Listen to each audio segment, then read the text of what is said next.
Bonjour à toutes et à tous. Bienvenue dans les rendez-vous de Stephen K, le podcast. Je m'appelle Steven Kitirat, réalisateur et journaliste autodidacte. Depuis 2016, j'ai rencontré des personnalités hors du commun et je suis ravi de vous faire partager ces échanges.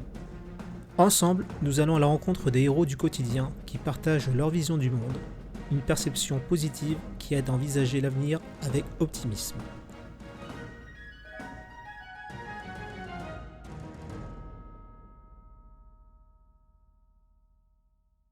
Bonjour Aurélien, Bonjour Steven. je te remercie pour l'acceptation, Merci à toi pour l'invitation.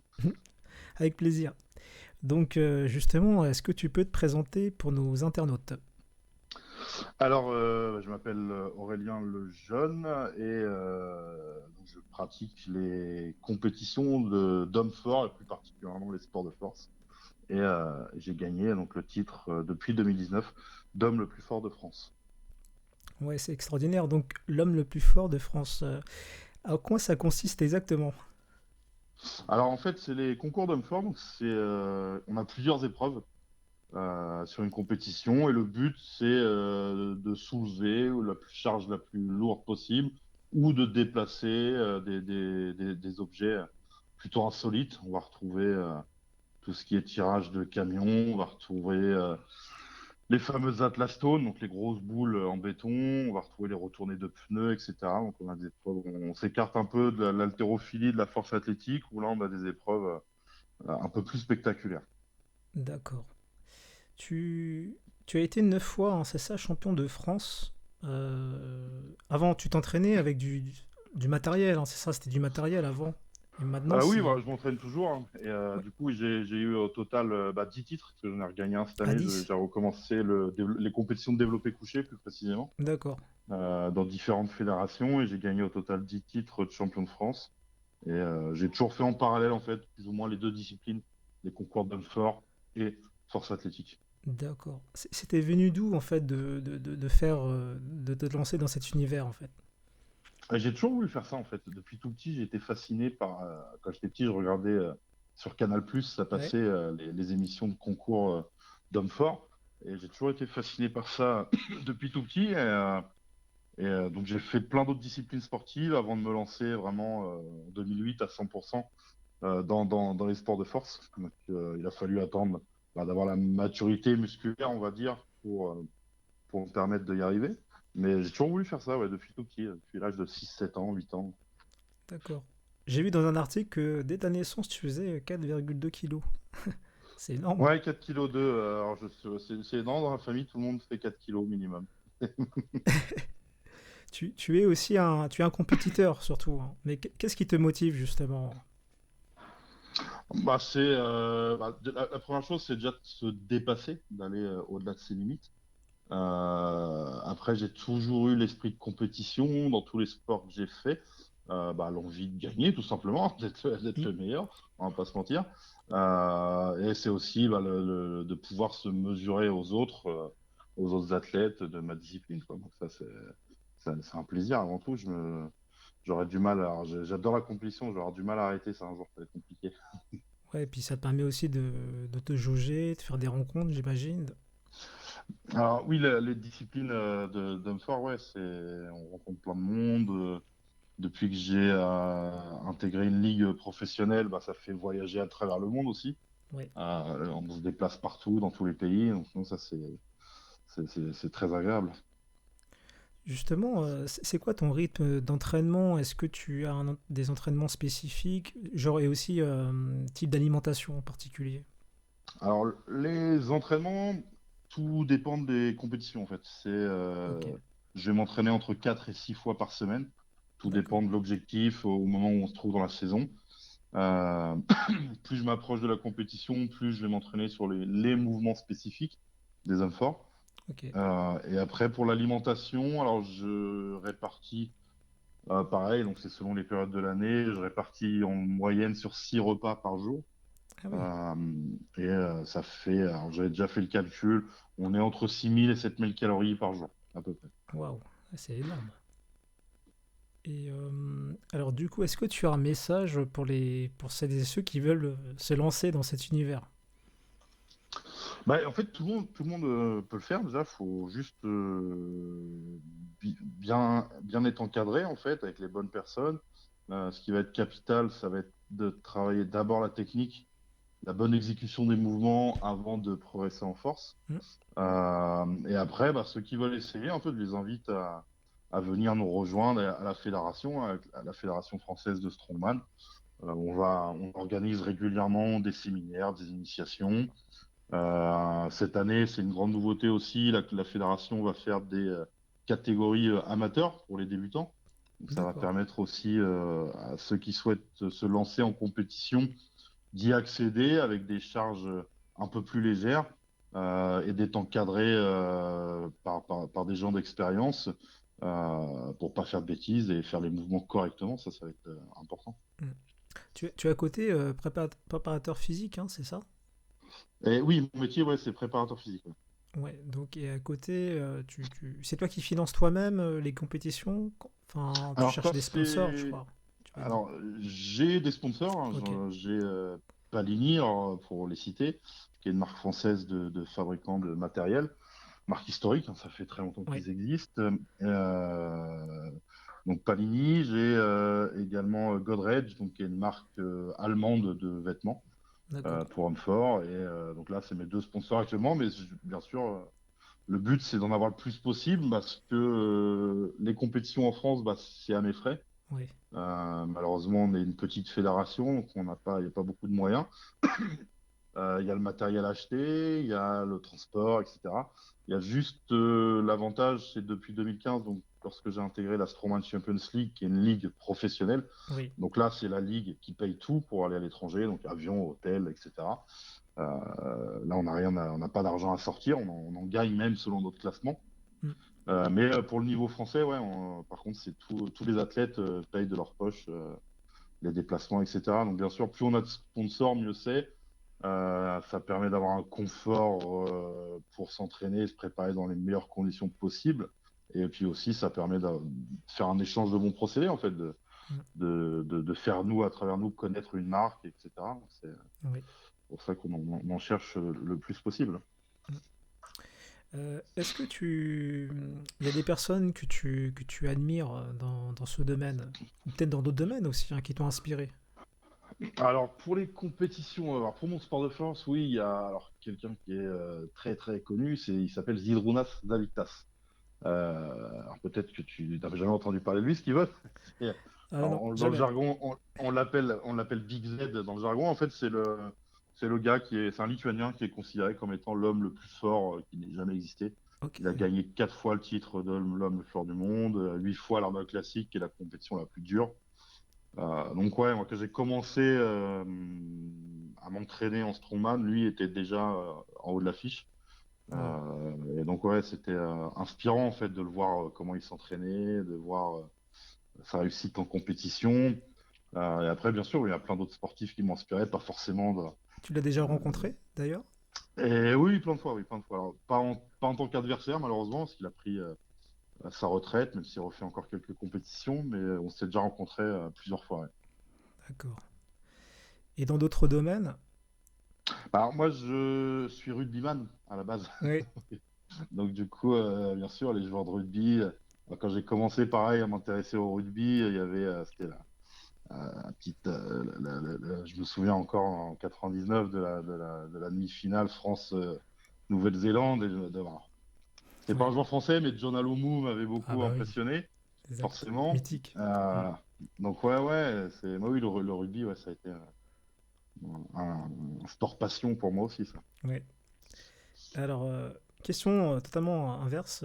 Est-ce qu'il y a des choses qui t'énervent, qui t'écœurent dans ce monde? Dans ma discipline? Ou en général?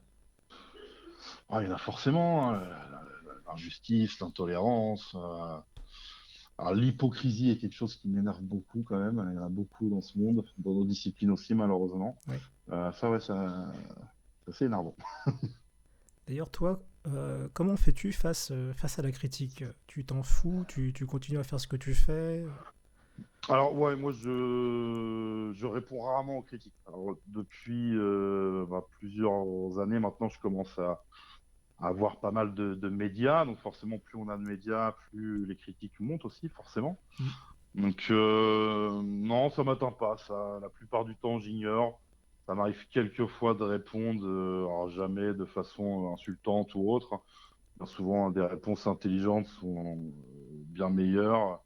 Et ceux qui critiquent, ben, voilà, restent souvent bouche bée. Mais bon, souvent, c'est l'ignorance. Et je pense que c'est sur les personnes qui critiquent, c'est ce qui les énerve le plus, en fait.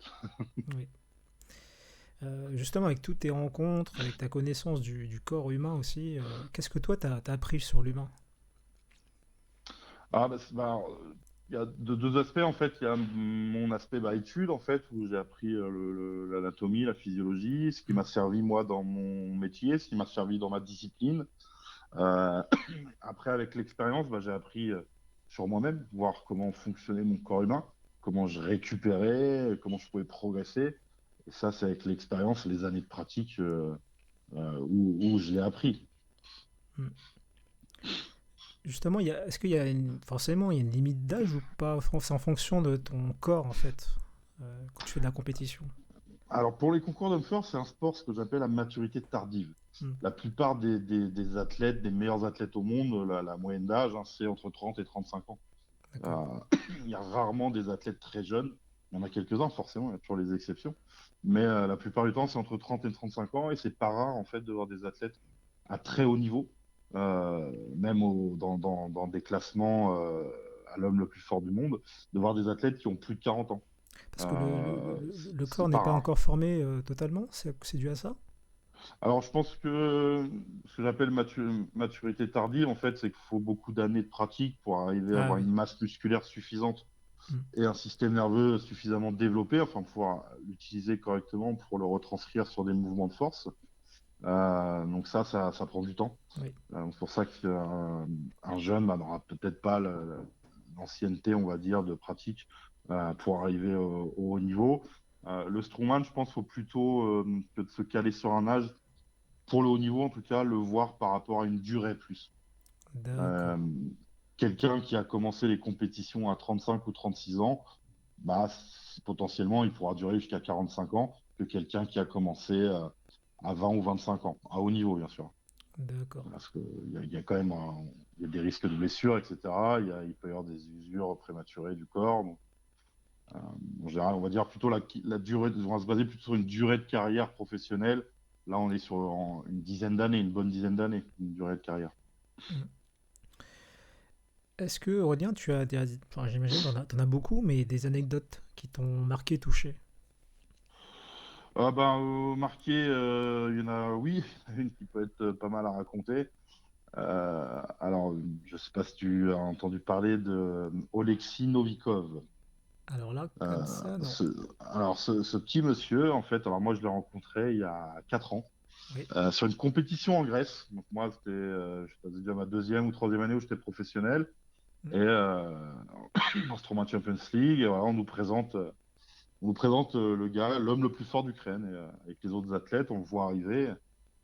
Et on se dit, c'est un homme fort. Parce il faisait même pas 1,80 m, je crois qu'il devait faire 1,78 m. À l'époque, il devait faire 120 kilos. Ah Alors oui. pour les gens qui vont écouter, ils vont peut-être se dire, mais c'est énorme. Mais pour les concours d'hommes forts, non, c'est très léger et très petit. Oui. Et finalement, il a mis tout le monde d'accord parce qu'il a fini sur le podium. Mm. Et l'anecdote, c'est que 4 ans plus tard, donc cette année, il a gagné le titre de l'homme le plus fort du monde. Il a gagné le titre. Donc D'accord. il a déjoué tout- tous les préjugés qu'on pouvait avoir. Et finalement, aujourd'hui, il a monté en poids de corps, mais sa taille n'a pas évolué. Et c'est lui qui a gagné le titre suprême. Euh, Comme donc quoi, ouais, ça, je m'en rappellerai encore. Quand on l'a vu arriver, quand je l'ai vu arriver il y a 4 ans, si on m'avait dit que 4 ans plus tard, ça serait le numéro un mondial de ma discipline, je vous aurais pas forcément cru. comme quoi, ça dépend pas de ton poids enfin ça, c'est beaucoup Alors, de technique. Oleksiy Novikov, en fait, voilà, l'explique. Il compense en fait sa petite taille, entre guillemets, et son poids léger par une très grande puissance et explosivité et une technique irréprochable. Ok. Waouh. Ah, c'est un bel exemple en tout cas. Ouais, ouais, non, quand j'ai vu qu'il a gagné le titre cette année, donc c'était aussi une fierté parce que je me suis dit, j'ai quand même fait des compétitions avec l'homme le plus fort du monde. C'est exactement. Et toi, Aurélien, quel est ton rêve? Bah, l'objectif, ça serait de participer à cette fameuse compétition, les World Strongest Man, l'homme le plus fort du monde. Oui. Donc ça, c'est l'objectif, hein, ouais. Donc les 2 dernières années, j'avais de la chance, j'étais pas blessé, j'avais pas de douleur, tout était réuni pour pouvoir faire des compétitions au plus haut niveau. Et la première étape avant d'atteindre la World Strongest Man, ça aurait été d'atteindre la finale des Strongman Champions League, Mm. qui est une ligue pro. Donc en 2019, j'avais bon espoir de y aller. Alors je vais pas dire malheureusement, ça serait pas gentil, mais j'ai mon fils qui est né. Ah oui. Donc du coup, je n'ai pas pu faire les 3 dernières compétitions du calendrier professionnel. Donc ça m'a fait perdre des points et j'ai pas pu être pris pour cette finale. Euh, et je me suis dit, ah, c'est pas grave, je vais remettre tout sur 2020. Donc 2020, je me suis énormément préparé. J'étais vraiment au top de ma forme et bah, on nous a mis un confinement sur le nez. Donc, voilà, 2 années où 2019, bon, ça peut se comprendre. 2020, malheureusement, c'est pas de ma faute. Et là, du coup, est-ce qu'il y a il y a des dates de débloquer ou c'est toujours... Alors là, la première date qui pourrait se poser, ça serait, alors qui est posée plutôt, je veux dire, Hmm. c'est fin mai. La première manche du championnat de France, donc de concours de l'homme le plus fort de France, à Tarbes. Donc, alors de tête, les dates, c'est 28 et 29 mai, lors d'un salon Breakfit. Donc, on espère que ça va être maintenu. Les organisateurs, le président de la fédération font tout pour que ça se fasse. Maintenant, bah, on dépend plutôt de l'État, en fait, de ce qu'ils vont nous annoncer et ce qu'on va pouvoir Bien le faire sûr. ou pas. Hmm. Après, au niveau international, bah, la première serait peut-être au mois de juin en Allemagne. D'accord. Donc pareil, ça c'est des dates posées, mais voilà, on attend bah, euh, les, les nouvelles mesures qui vont être prises par les gouvernements pour voir si on peut y aller déjà ou la faire. Y a-t-il des concours justement pour les femmes aussi? Oui, bien sûr, bien sûr. Dans la Fédération française de Strongman, il y a une catégorie féminine. Donc il y a tous les ans, il y a la femme la plus forte de France aussi D'accord. qui existe. C'est intéressant ça. Alors, bah, c'est Meredith Mercier, si tu Ah, veux ok. un jour l'interviewer. Avec grand plaisir. Ouais, ce sera intéressant d'avoir son point de vue aussi. Alors, dernière question. Est-ce que tu aimerais remercier les personnes qui ont fait de toi ce que tu es en termes de valeur humaine? Ah, ben oui, parce qu'en fait, Strongman, on se fait pas tout seul. Alors, il faut faire les bonnes rencontres. Alors moi, il y a, bah, les premières, ça a été pour mes compétitions de force athlétique. Donc j'ai rencontré Thierry Le Provost et Moussa Messiti.